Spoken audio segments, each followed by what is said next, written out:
Welcome back to my channel.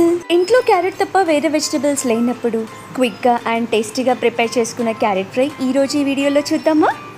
ముందుగా 3 to 4 carrots తీసుకొని పొట్టు తీసేసి తురుముకొని పక్కకు పెట్టుకోండి. ఇప్పుడు స్టవ్ వెలిగించి కడాయి పెట్టుకొని 4 to 5 spoons of oil add చేసుకోండి. 1 స్పూన్ ఆవాలు, 1 స్పూన్ జీలకర్ర,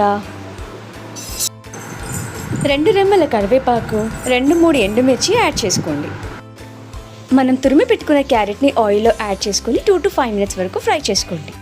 చిటికెడు పసుపు, 2 స్పూన్స్ కారం, నేనైతే ఇక్కడ ఉప్పు కలిపిన కారంని యాడ్ చేస్తున్నాను. ఇప్పుడు మరో 2 to 5 minutes వరకు ఆయిల్లో ఫ్రై చేసుకోండి. అవసరమైతే కొద్దిగా ఆయిల్ కూడా యాడ్ చేసుకోండి. అంతే, యమ్మీ and healthy carrot fries ready. ఇది వేడి వేడి అన్నంలో కలుపుకొని తింటే మాత్రం లొట్టలు వేసుకుంటూ ఒక ముద్ద ఎక్కువే లాగించేస్తారు.